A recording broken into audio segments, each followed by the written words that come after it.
Boa tarde, bem-vindos novamente ao Teatro do Bairro Alto, agora para a segunda sessão de Arquivos Comuns. Agradeço do fundo do coração a todos os que permanecem connosco desde as 15 horas e dou as boas-vindas a quem acaba de chegar. So, welcome everybody. Como expliquei anteriormente, a menos de um mês da última apresentação do ciclo Histórias do Experimental, a conferência O Outro Teatro, Teatro Experimental em Portugal, por André Teodósio, disponível online, tem finalmente lugar um evento de que muito gosto, que há muito vinha com vontade de propor e que foi já por 2 vezes adiado, passando finalmente ao online. Trata-se dos seminários Arquivos Comuns e instituições estas outras, possíveis também graças ao apoio do Instituto Cervantes e do Centro de Estudos de Teatro da Universidade de Lisboa, a quem agradeço. Juntos, estes eventos continuam um percurso que temos vindo a fazer no TBA em torno de ideias e genealogias do experimentalismo com vista a melhor compreender o momento presente.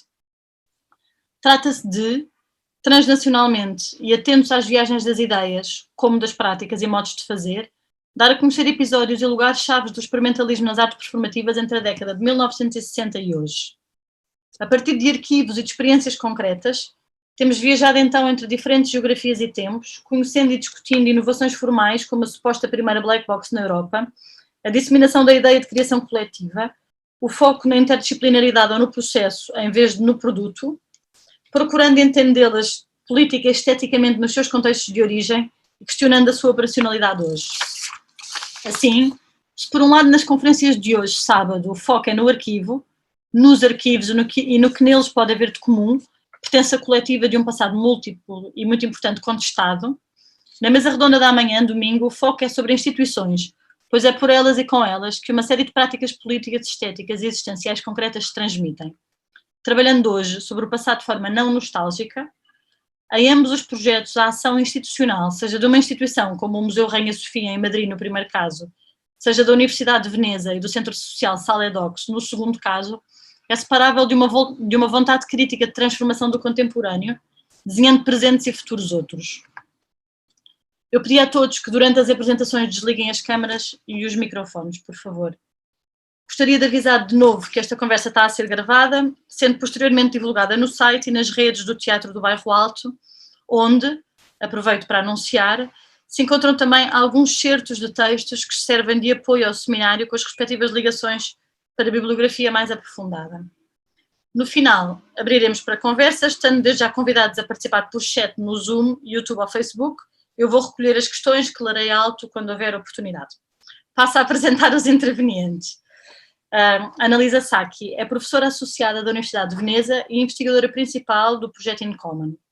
Durante muitos anos colaborou com a companhia Societas Rafael dos Santos, de Romeo Castellucci, que conhecemos bem, já esteve em Portugal várias vezes, entre outros.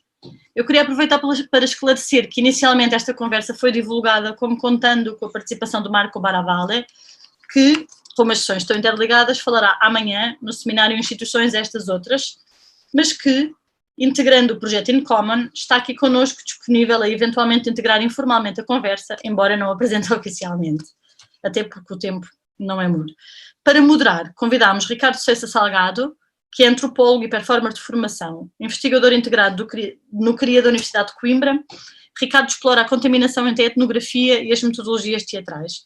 Muito obrigada, Annalisa e Ricardo. Dou a palavra à Annalisa.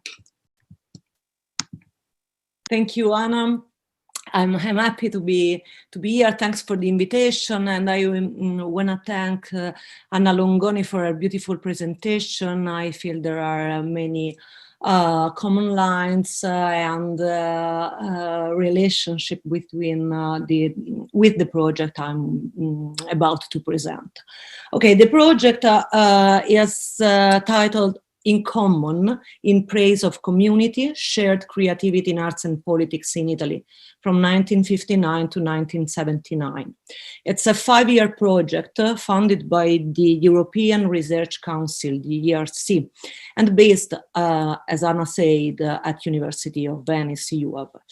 The main outcome of this project is an online archive, or an atlas, if you will, that will be online starting from May 2022, so almost 1 year from now. INCOMMON assumes the field of performing arts in Italy as resulting from the practice of communality, both theorized and experienced over the 1960s and the 1970s. In particular, my presentation today will address the so-called laboratory Italy, as the place where performing arts were generated by a network of artists, critical theorists, and activists of the so-called counterculture. INCOMMON wants to produce a comprehensive approach oriented towards collection, digitization, restoration, and dissemination of direct documentation and related materials of the Italian performing arts production of the so-called counterculture, so this great creative political existential wave, preserving and making accessible a treasure trove that otherwise will continue to be lost to future generations. So I would like to start by presenting you a short video clip, and I apologize, consider it just as a draft, but this draft might provide you with a glimpse of the kind of archival work and related design we are producing. So start share video and this.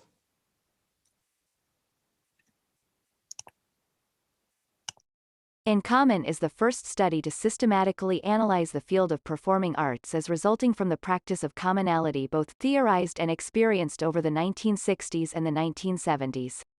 INCOMMON's archive contains more than 4,000 documents gathered in cellars and boxes scattered throughout Italy, and is characterized by a variety of formats and materials: stage photos, sketches and scripts, invitations and playbills, contracts, private letters and newspaper articles.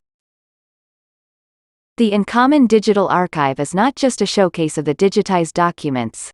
Thanks to a series of visual interventions on the material, it aims at generating unprecedented visions of the period under examination.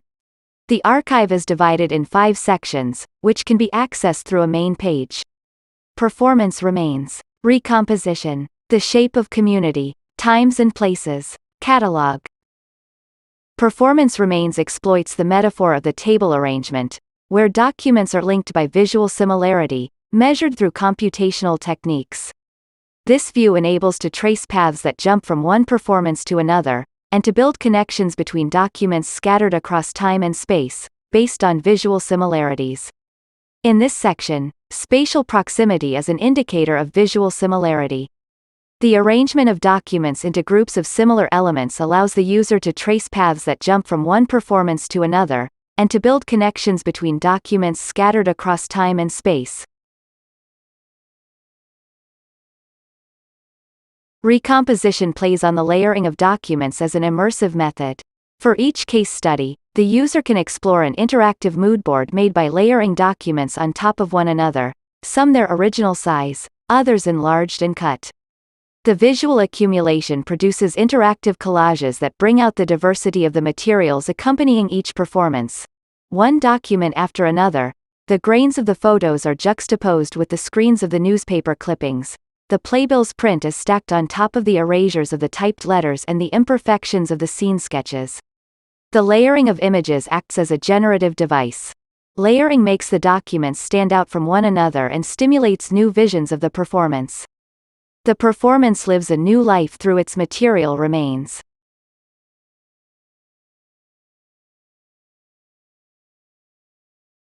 The shape of community visualizes the network of relations emerging from the archive. In the network, people are connected to the events they have participated in.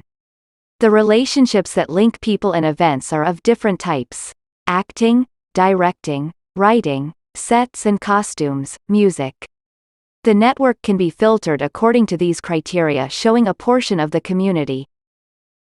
A search bar allows the user to search for specific names.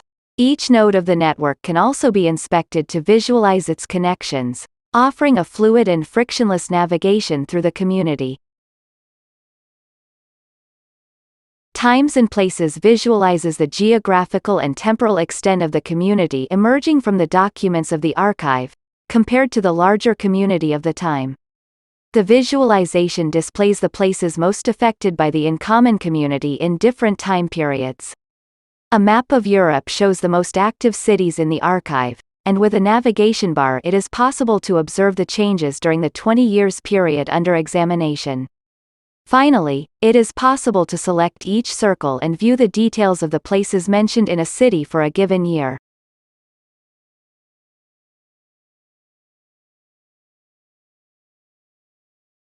The catalog takes the form of a grid of documents.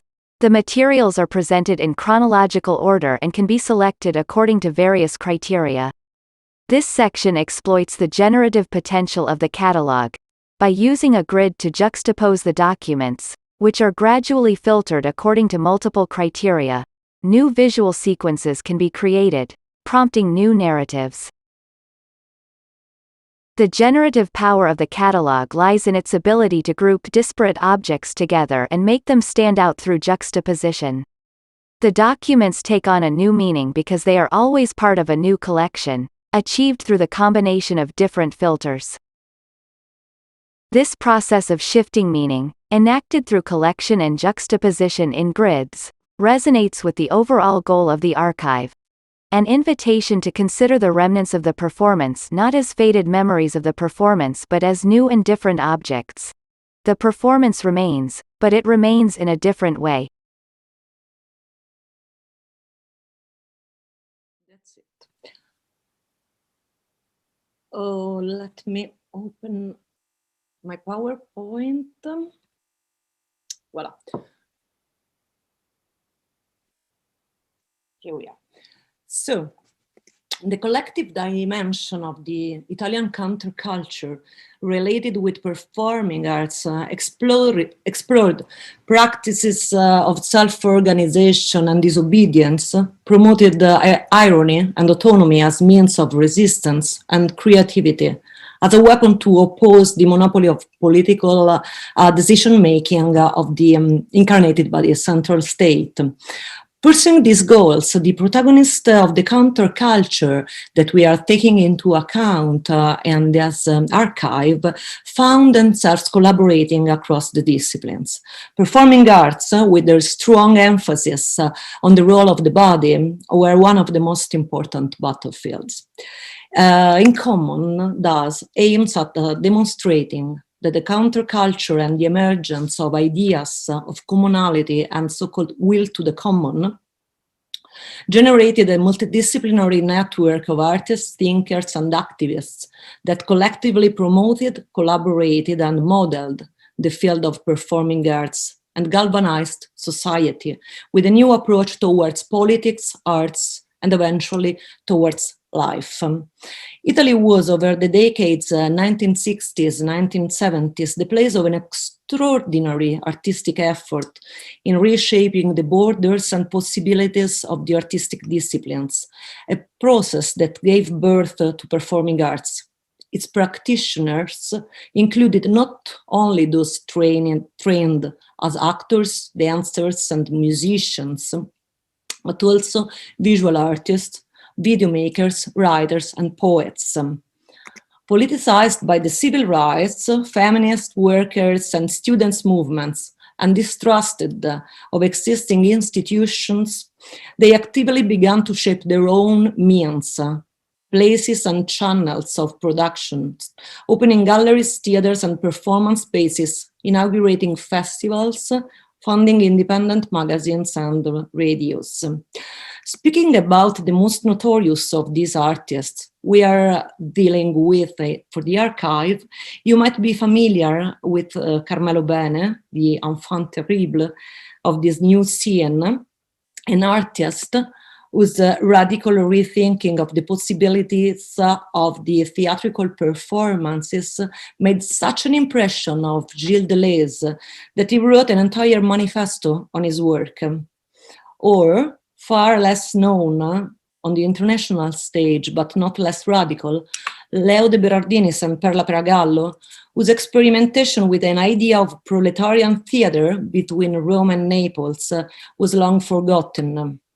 We recovered these and many other materials 5 years ago, and soon afterward, Gucci happened to develop a strong interest in the subject, culminated in a monographic exhibition in Milan, a curious case of post-mortem assimilation. Another crucial case for our research is that of Giuliano Scabbia, who in the late 60s developed a peculiar theater within the space of the riots, in particular in Turin, during the so-called hot autumn, a series of large strikes in the factories and industrial centers, in which workers demanded better pay and better work conditions. Maybe we'll get back on this particular case with Marco Baravalle if he wishes. If he wishes. What I want to stress out is that Scabbia and his performances were part of a vast movement, spanning from the workers' struggles to the anti-asylum movement led by Franco Basaglia. As you probably know, Italy became the first country in the world to legislate the closure of its asylums in 1978. Here I have a quote from John Foote, a quote I love a lot, that says, Italy's asylums were closed down by the people who worked inside them. In doing so, these people abolished their own jobs forever. Nobody today is the director of a psychiatric hospital in Italy. The movement acted against its own self-interest in a way that was the opposite of clientelism, patronage, and nepotism. It was a negation of itself. This movement culminated with a symbolic event, a performance created by Giuliano Scabbia along with fellow artists, Franco Basaglia himself, and inmates of the asylum in Trieste.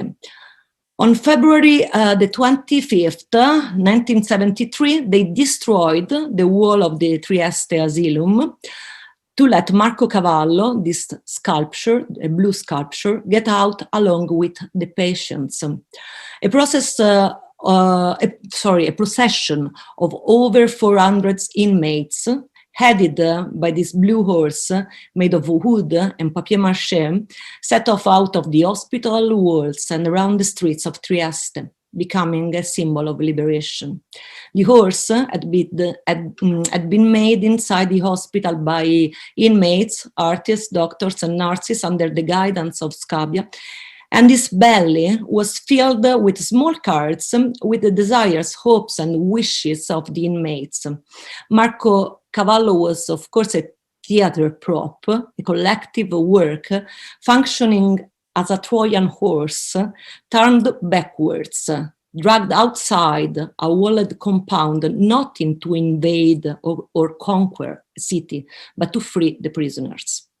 So these are just few of the many cases we worked with, but they were deeply connected to one another. Though, unlike Fluxus, for example, Fluxus artists, or those working in those same years within the Judson Dance Theater, for example, Italian artists operating within the new theater never gathered around a common movement. As a consequence, their mutual connections, collaborations, influences result in a network that has not been investigated so far.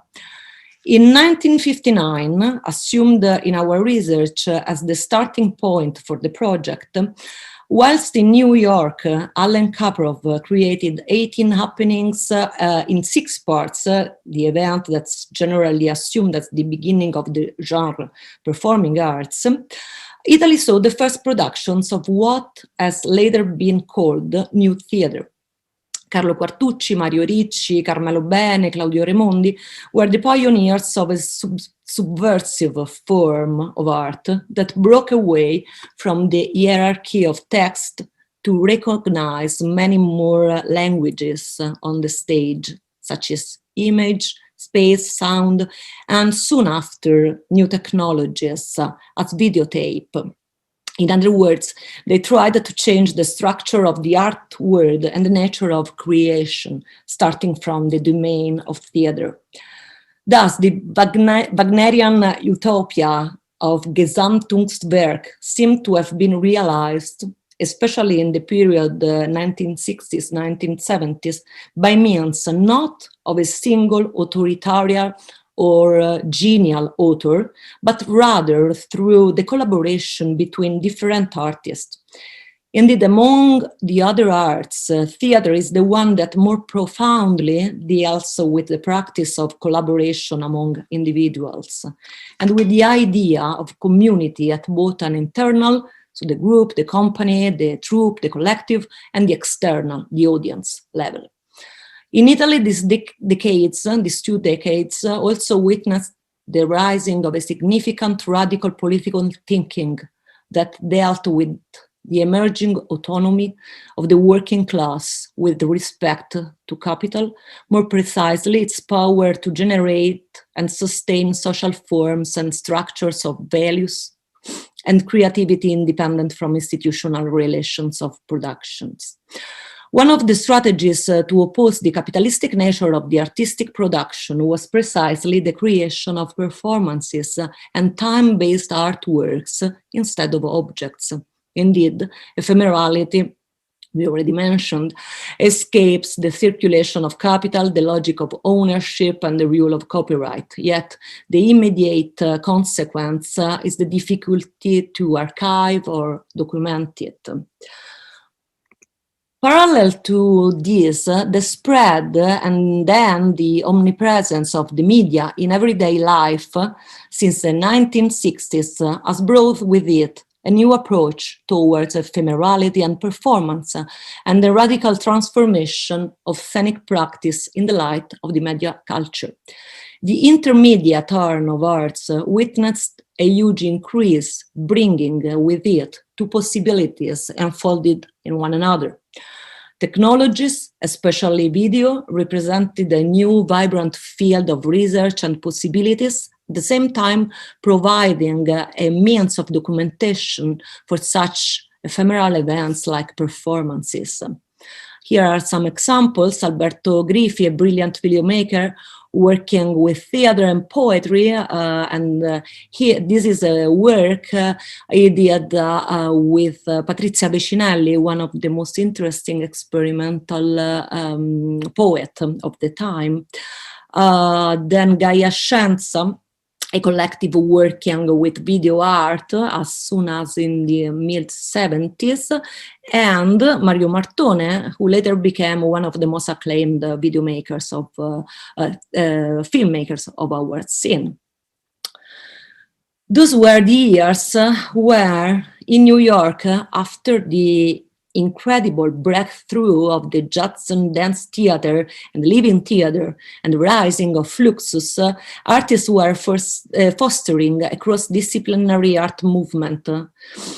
Besides, North American artists were traveling back and forth to Italy, sometimes residing there for a long while. This is the case of the Living Theater here in 1969, performing Paradise Now in La Sapienza University that was occupied at the time, and here they got arrested. And this is the case of Alvin Karan, who came in Rome in the early 70s and is still there. So the network between Italian and North American artists, the effort to create an alternative and expanded community, and finally to change the world through the arts, that was one of the motto of the movement of the 60s, was the inspiration of many events.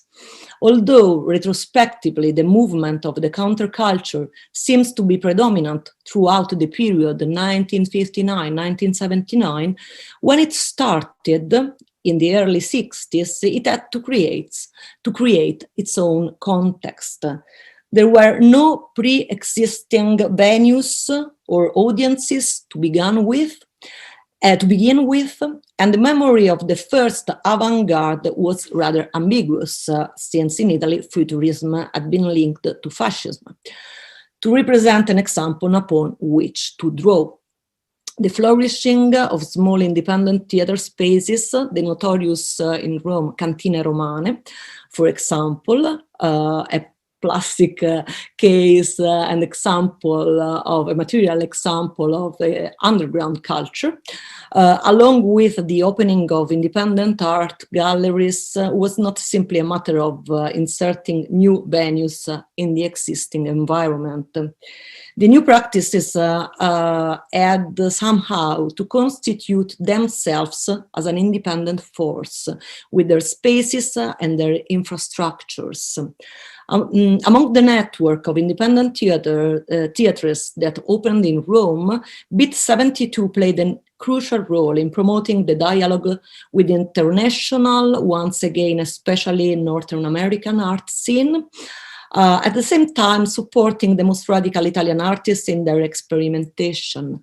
Its founder, Simone Carella, also collaborated in the shaping of an important independent artistic gallery at the time, Lattico.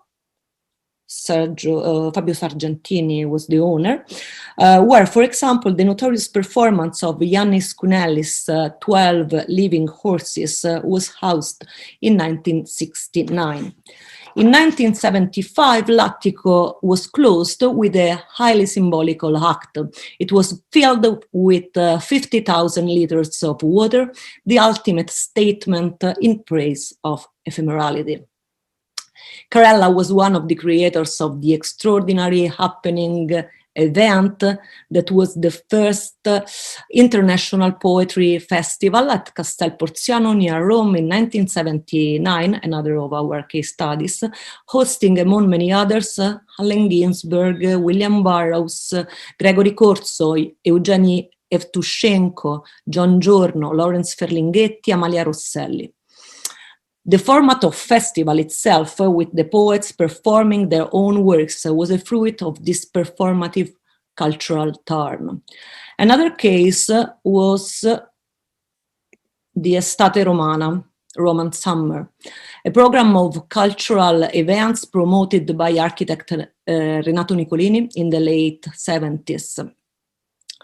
When he brought life to the city's streets and squares with music, dance, theater, and screenings, opening a wave called, after him, the season of ephemerality, or the politics of ephemerality. Those were the times known as years of lead in Italy, the years of terrorism that blooded Italy. When economic, social, and political stability suddenly collapsed after 1969, the most alarming result was terrorism.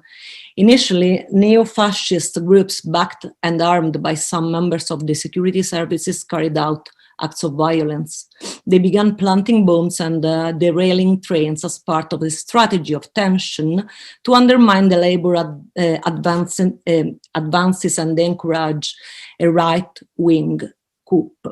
Nicolini successfully opposed the potential of the arts to create a desire of community and life and the power of ephemerality to the fear and isolation caused by terrorism. The Estate Romana was conceived as an umbrella event, which was to gather together every summer many independent initiatives from theater, music, cinema, art, and literature, and soon became a symbol of the rebirth of Rome and of the revitalization of the deeply scared city. The success of the Estate Romana is still in place. Another case is Sant'Arcangelo Festival, still one of the most notorious theater festivals in Europe that was born out of this culture in 1970. This is the cover image of the last year edition celebrating 50 years of life. It's currently directed by this company called Motus. But in INCOMMON, we are taking into account even more radical, marginal, or isolated events like the Festival of the Youth Proletariat at Parco Lambro, a music and performance festival. And this delightful The Bear in the Sleeping Bag with the Guitar, a festival of arts and ecological thought. The situation in Italy was thus particularly fertile for the shaping of an up-to-date, profound knowledge of the peculiarity of performance, the sense of community and the political implications at stake with ephemerality. It was not by chance then that the International Week of Performance, the first and most notorious of this genre, took place in Bologna in 1977, the very same year, and in the center of the rising of the most extreme among the social movement, the youth social movement in the West.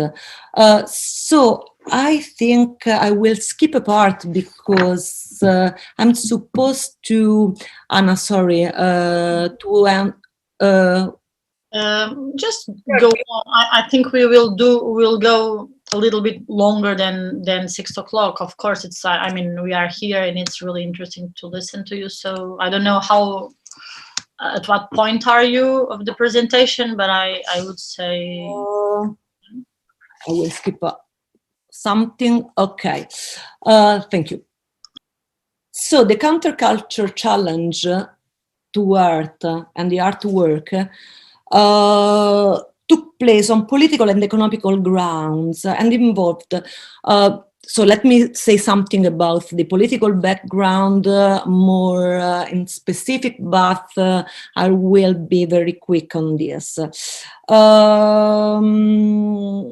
So I was saying the counterculture challenge involved artistic means and philosophical principle that originated in the context of political critique developed in Italy by Italian extra-parliamentary left that was independent and more radical than the Italian Communist Party.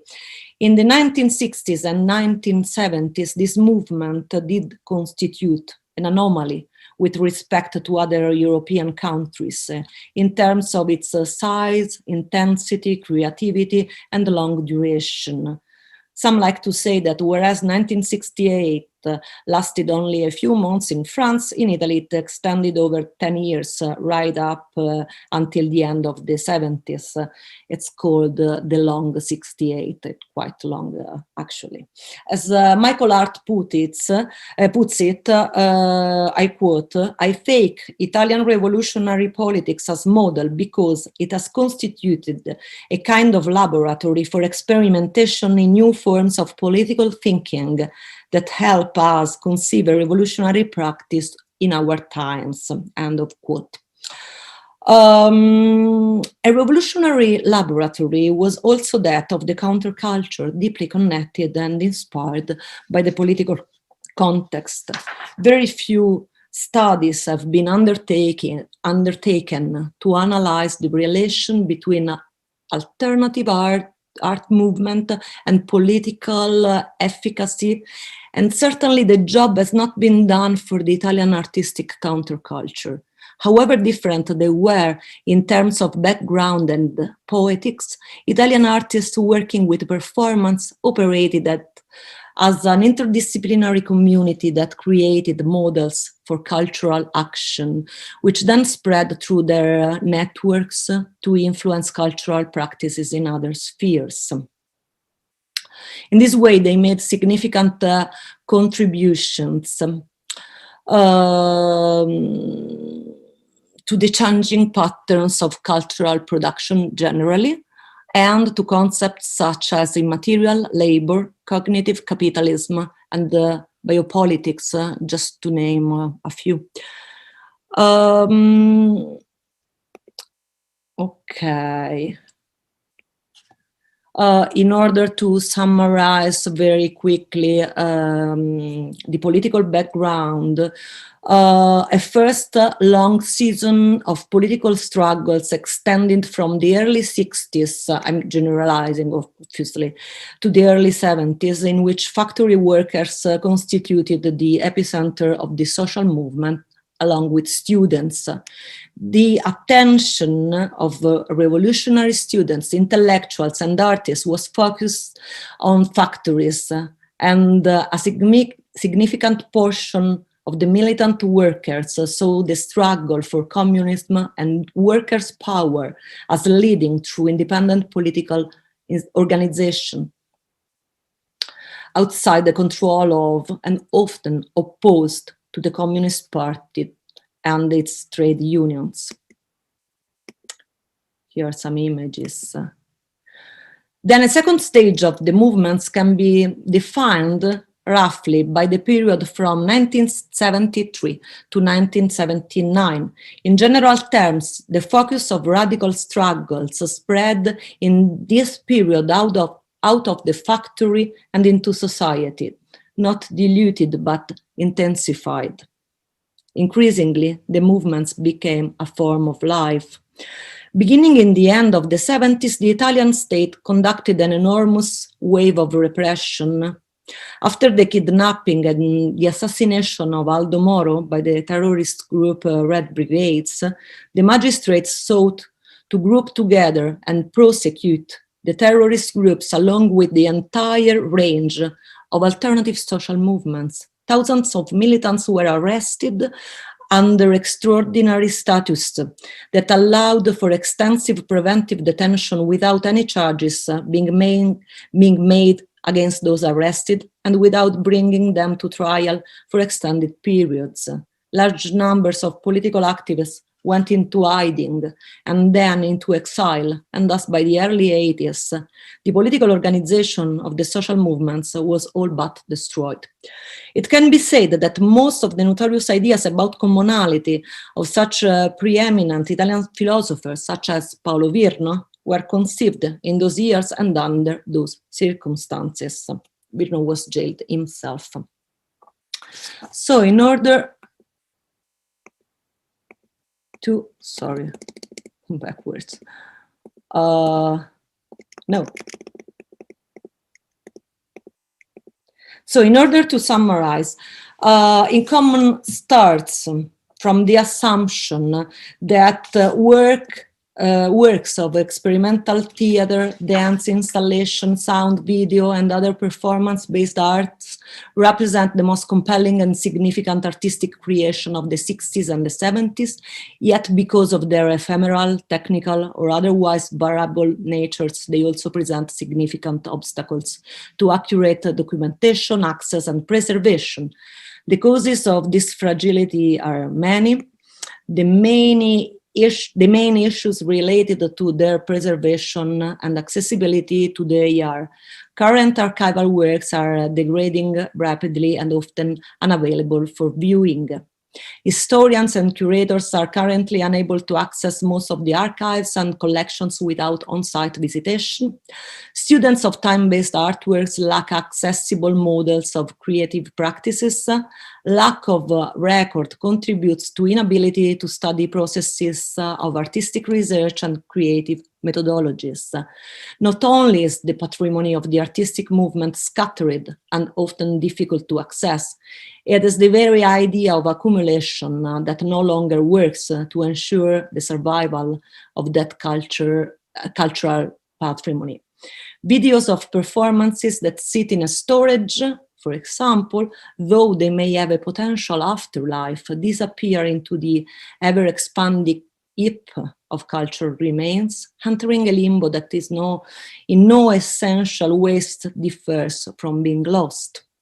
Without strategies and projects for preservation, many of these vital works will continue to be lost to future generations. Also, it must be considered the increasingly rapid obsolescence of the technologies either used in these performances or used in order to document them. One final point relates with the single artist approach, but it's a crucial point. This single artist approach of the various archives. Indeed, the existing collections usually deal with the performances produced by one single artist. For example, the Carmelo Bene archive, no more accessible at the moment to general public, doesn't hold the collaborative work between Carmelo Bene and Leo de Berardinis, for example. Neither it preserves the work, Carmelo Bene's work, with Alberto Griffey. To find traces of these often missing materials, one has to research into private holdings, miscellaneous archives, TV documentaries, private correspondence, letters, and so on and so forth.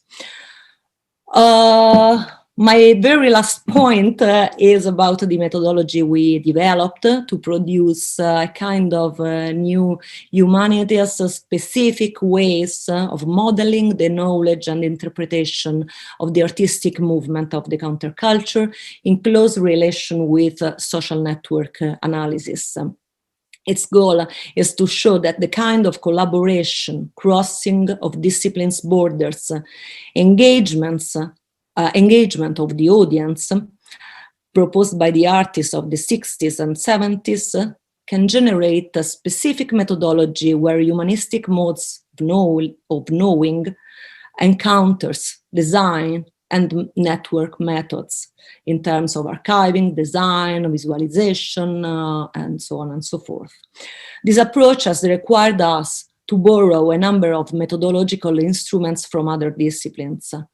The analysis has engaged with concepts that have traditionally more currency within the political and social sciences than in the humanities, community, society, network, and in the data visualization. So in short, we tried to create an up-to-date historical and multidisciplinary methodology in the process of actively supporting the investigation of artistic processes, methodologies, and research in the 60s and 70s within the context of the political movements and the philosophy of commonality.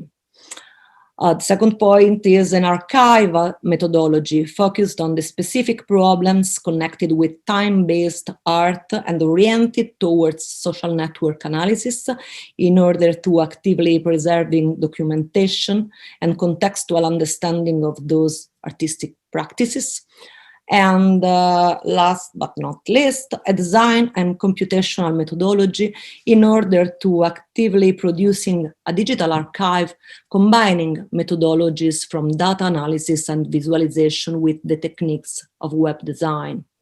The digital archive is meant to design so-called rich interfaces which will offer user-friendly, browsable views, provide evocative samples of primary content, and support an understanding of context and network relationships.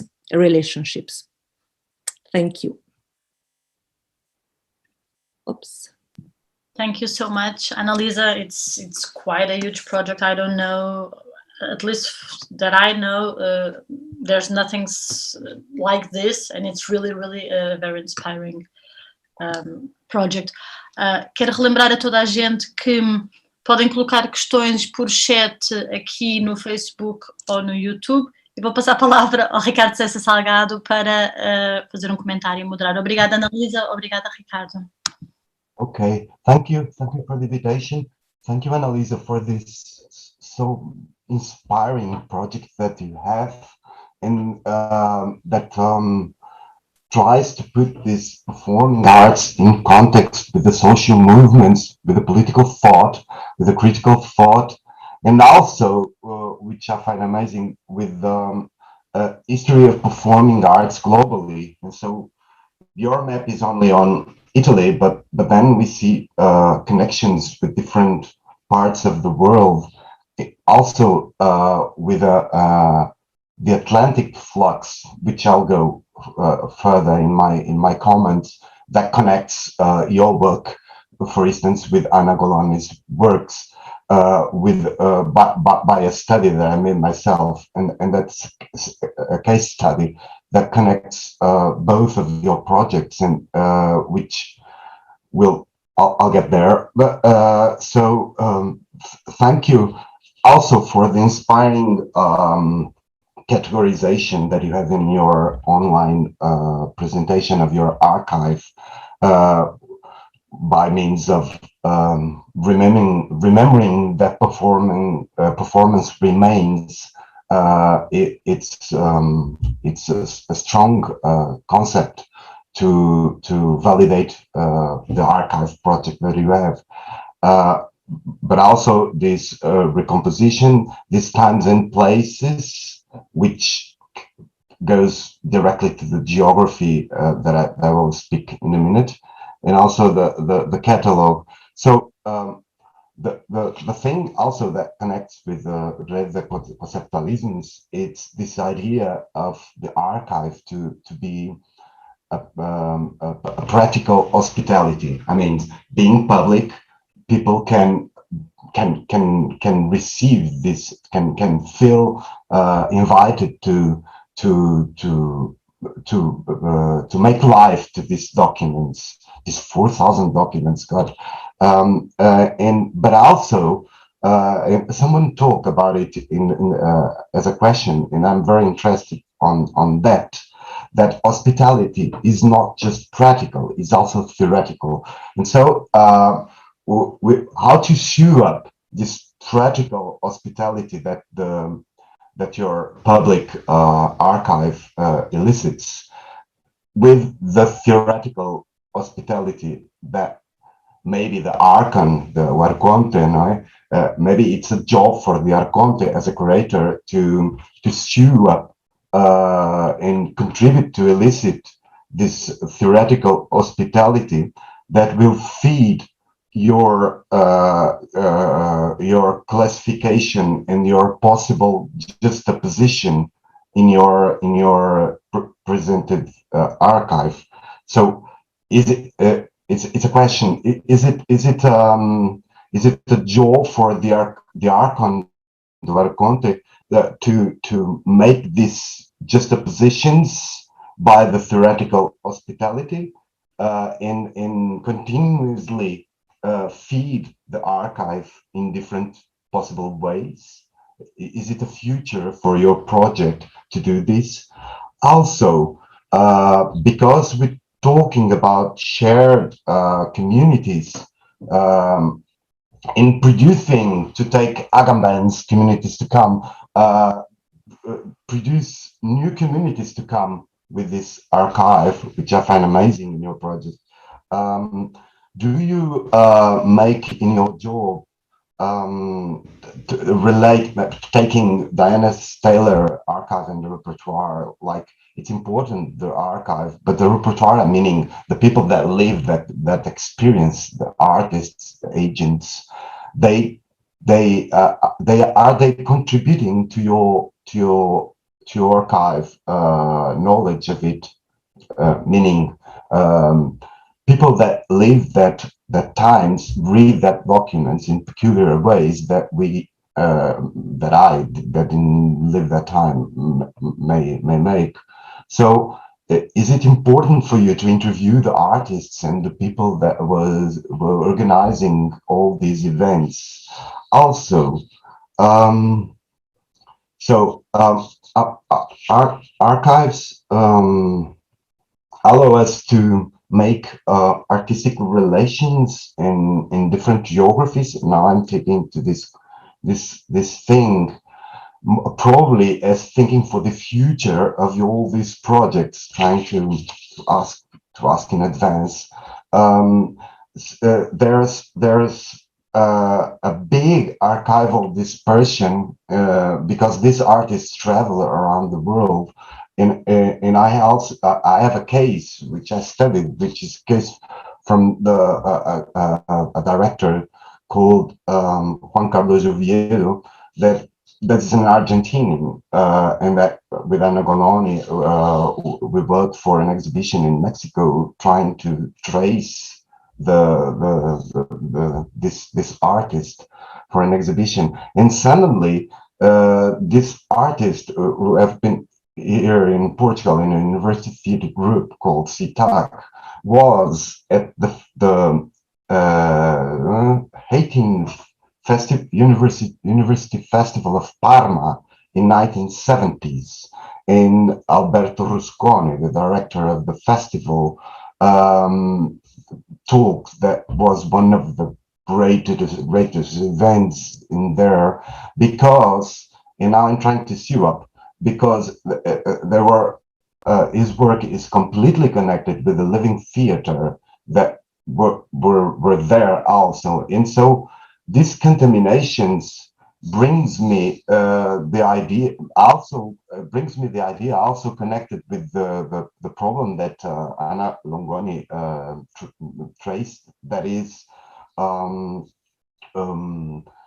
by means of this capitalist idea that absorbs everything, and the idea how to protect the archive in order to be public. I wonder if it makes sense to connect these archival projects as this curatorship, this event we're now doing, also elicits it to do it. If it makes sense to connect not only to better understand the context of production, the politics of reception of this shows, the possible artistic contaminations that will better make us understand the history of performing arts far beyond the critics and far beyond the market logics. But if it makes sense to connect this archive projects in order to protect them, in order to empower them, to and to better understand the Atlantic flux, I mean, of the history of the performing arts. So it's these 2 or 3 questions that I trigger to answer. I apologize. I will jump in with one question from Anna Longoni, and then I will let Annalisa answer all the questions. I guess we can go until 6:20 maximum, because it has already been a long afternoon. So I will read Anna Longoni's. Well, before reading Anna Longoni's question, maybe I'll pose also 2 very simple questions of myself. One is, Ricardo already told us, is the relation with oral history. Another one was very concrete, is how you deal with different collections from different artists. I'm interested in the first part of the projects, from what I guess, this mapping out of artists, spaces, and how all these collections enter. So this is my second. The third is the relation with the social scene, the social movement in Italy, which I do believe that have their own archives as part of the memory wars going on. And I don't know, I'm thinking of when I was in Italy a long way ago, there was this history of Primo Moroni archive, or there is this work of Derivia Prod. So it's, I wonder, how do you relate to how this kind of university projects relate with the actual social scene movements? Okay, and I will read Anna Longoni, and I will let you speak all along. So Anna Longoni says, "Thank you, Annalisa, beautiful presentation," which is true, I agree. "My question is very specific. The relationship between Carmelo Beni and the Argentinian artist Alberto Greco in Roma, and the play Cristo 63 in Teatro Laboratorio. Do you think that there are documents about this encounter in INCOMMON?" Okay, thank you so much. Thank you so much to you. I probably start from Anna Longoni, just because it's easier for me to go backwards then. So Anna, as you probably know, that was, we are talking about a performance that was staged only 2 times and was a matter of a huge scandal, causing to Carmelo Bene a trial.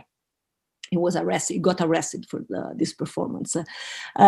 So all the documents, apart from a few pictures that we do have been lost. We have been for a long while after this legendary movie shot by Alberto Griffey, was the one I talked about, but apparently there are no traces. So it's not actually one of our case studies, because it's kind of Atlantis. But if you know anything from the Argentinian side, I'd be very grateful.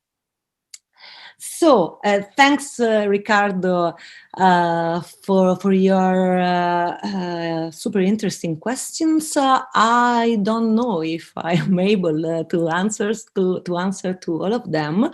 I would start from this. That's a connection, I guess, also with Anna Longoni, that my epistemological understanding of the archives comes. It's in connection with Diana Taylor. I really am super grateful to her because I studied with her for 1 year in New York, and another great inspiration to me is, I don't know if it's still connected, but Freddie Rockham, his vision of history. This is connected, Diana, for me, is connected with your question about the Atlantic relationship. Because what is really challenging to me is that while for my generation, the understanding of the new theater or the performance in general came from the performance studies. Then the Italian tradition of historians partially dealing with these topics, it's really conservative. So from the Atlantic, apart from the United States in this case, apart from the artists, came the very understanding of the theory. And it's interesting to observe that as soon as in 1968, in Italy, a small publisher in Bari, that is in southern Italy, not a cultural capital, so to say, but usually marginalized place, this publisher already in 68 translated and published Happenings by Michael Kirby and The Environmental Theater by Schechner. So there are these lost traces of the quality itself of the movement that we are trying to reconnect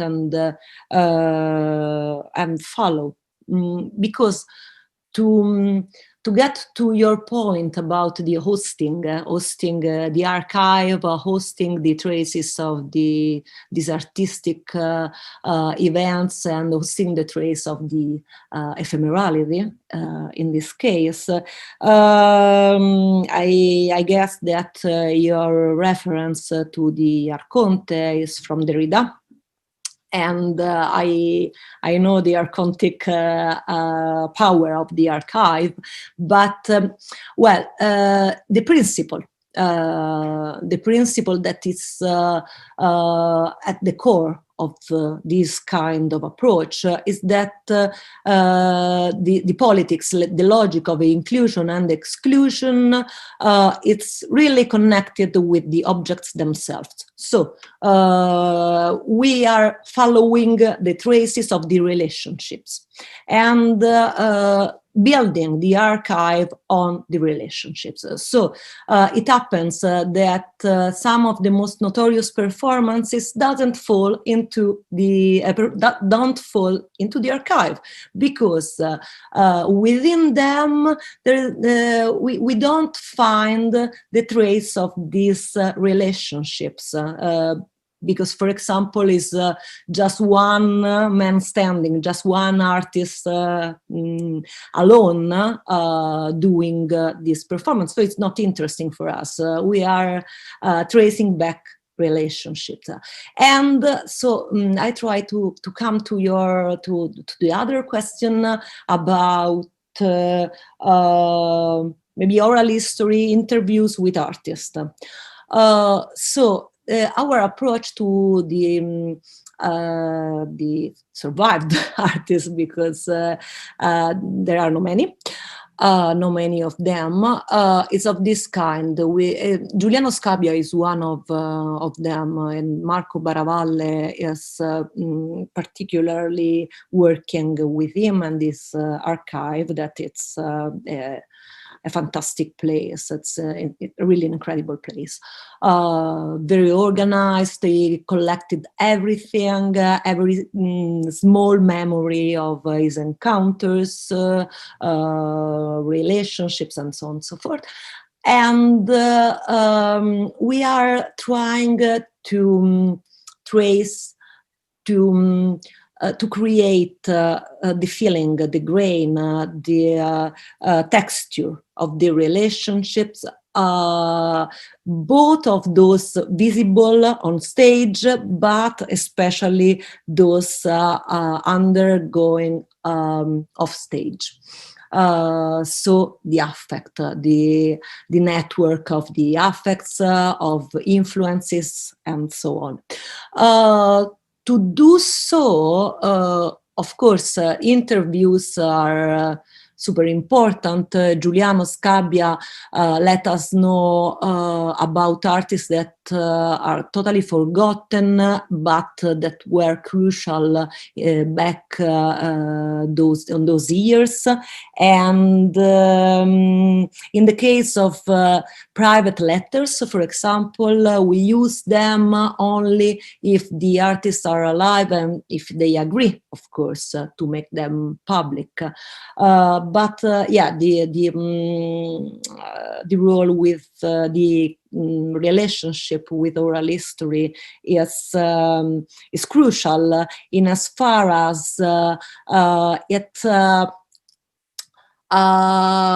it's the very source of our understanding of the relationships at stake and the influences.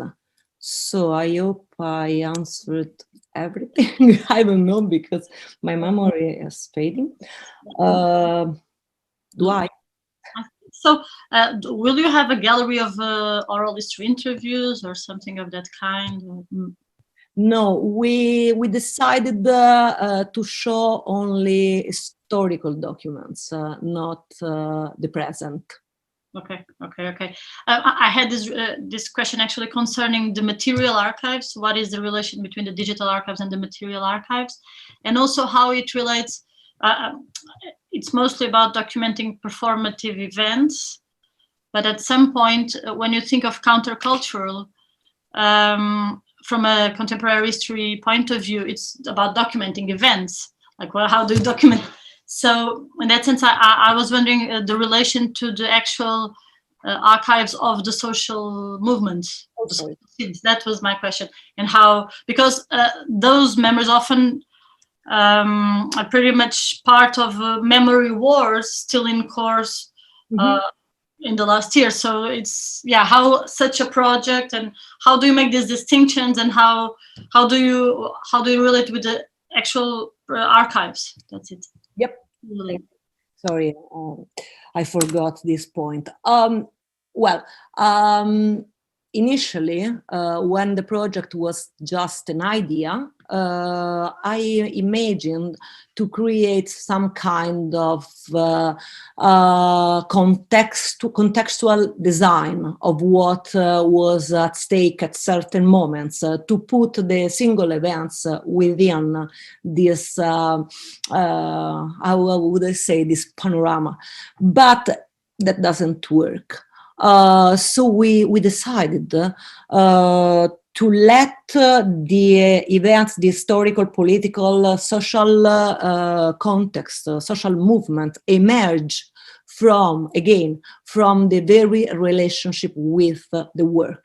So we decided to take Giuliano Scabbia as an example, because in Giuliano Scabbia there's this point of the hot autumn, so the workerism, the work itself is based on the riots. So we use that as again, our Trojan horse. And for the psychiatric revolution as well, and more or less every single case study deals with a particular struggle, movement, with feminism, with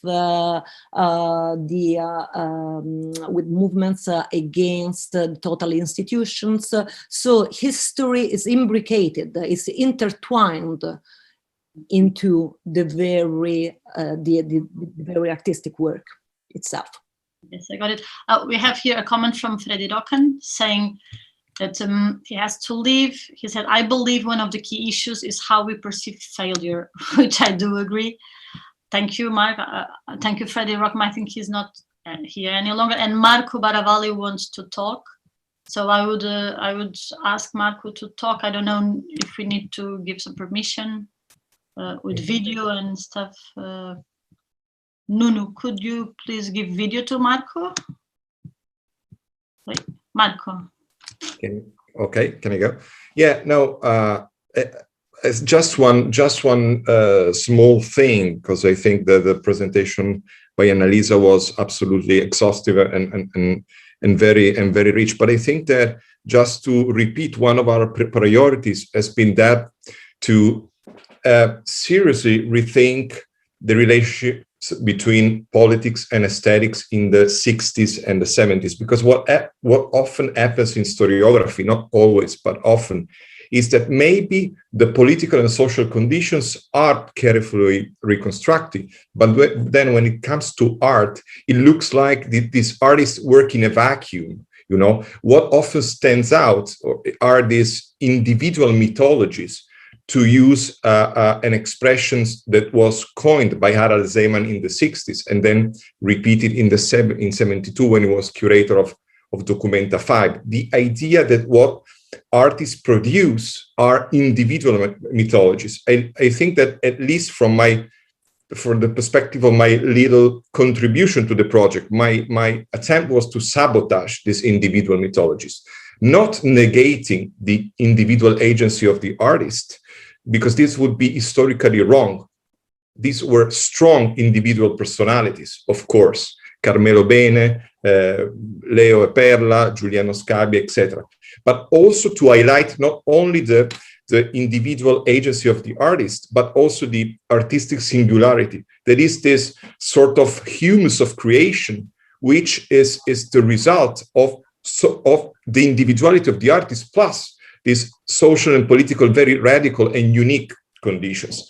It is like we sort of renovate an historical approach that was the one that Walter Benjamin called historical materialism in relationship to history of art. So since we are aware of the social condition of the present in which artists produce and work and produce their work, artists, curators, organizers, etc., we have been interrogating that past in light of the conditions of the present.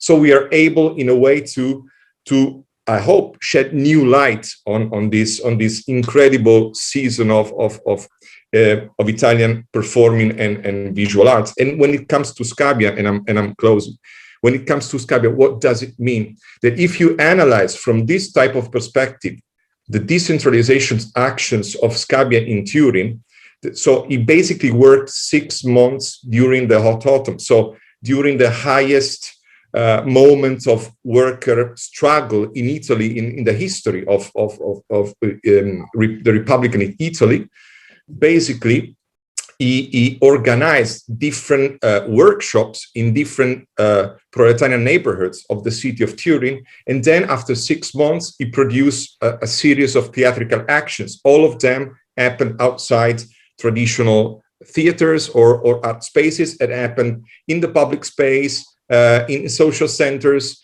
in churches, etc., etc., etc. But what it really stands out here is something in contrast to how most of the time participation, it is, let's say, declines in contemporary art practices. participation for Scabbia was a matter of conflict. It was participating to a conflict. So participation meant basically to deepen social and political fractures, meant highlighting the difference. While what we see now, I think, in tune with a neoliberal political moment where consensus is much more important than dissent, what we see now, or what we have seen for the last 30 years, is a kind of participation that is used mostly as a mediation of conflict, mostly as something that looks at a pacification of social conflicts, mostly participatory art, and sometimes also theater. It has been used to solve circumscribed problems. I'm not saying it's bad or it's good, but I'm saying that this type of difference emerges when you analyze this type of historical, let's say, works from the point of view that we're trying to apply in INCOMMON, and that's it. Yeah. Thank you so much. I do agree. I think you raised very important questions. I mean, I'm trying to make a relation to the conference we had on o outro teatro, experimental theater in Portugal, and it's I mean, the fact that in the 70s there were a lot of collectives that arrived to nowadays as very well as groups where there is one or two well-known figures, although they still have a collective name, is something which is pretty makes part of that problem that Marco just said. And actually, I'm also thinking of the work of someone I invited way before in another contest, who is Jacopo Galimberti, who actually studies the importance of collective works and in opposition to the figure of the well-known artist. And I think this is a really important way of thinking of counter histories, also for the official theater history here. For instance, it's not only focusing on the director or on the famous actor, but finding other ways. And in that sense, the plurality of subjects that you have in your cartography, subjects, themes, ways of accessing the archive, is quite amazing. It gives us an entire constellation of ways to approaching history as an opposition to a linear and single history. I don't know, Ricardo, if you have any other comments. I will receive last questions. Annalisa, Ricardo.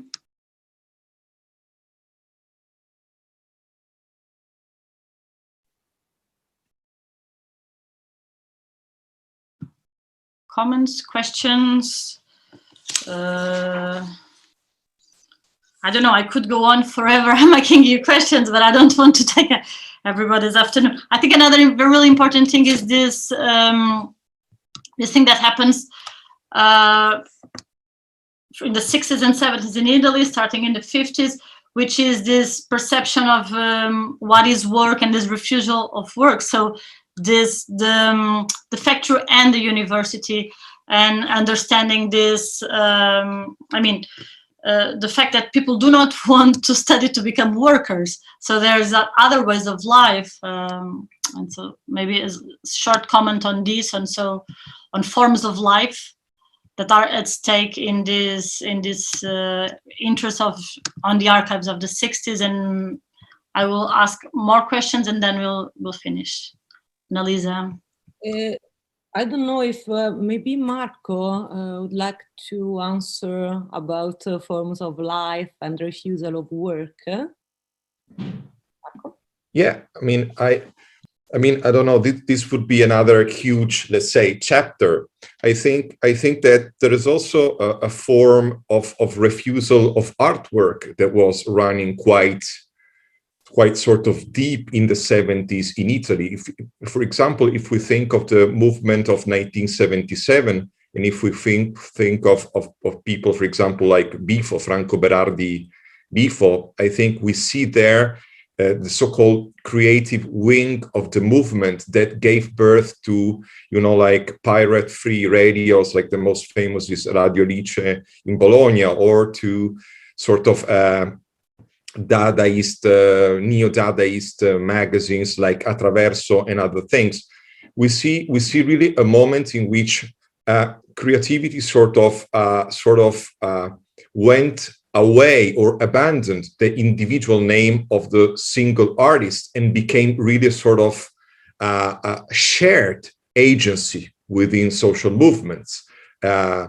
So I mean, yes, and then I think also if we think of but this is something that Annalisa knows much better than I do. For example, if we think of radical choices of decentralization, of physical decentralization by some of these performers. So, for example, Leo de Berardinis and Perla Peragallo decided to abandon Rome, also to abandon the alternative scene of Rome, to go for a few years to work in a small sort of village at the periphery of Naples, where they worked with proletarians and sort of worked on what they called a theater of ignorance. So there are many different examples on many levels of this presence of the refusal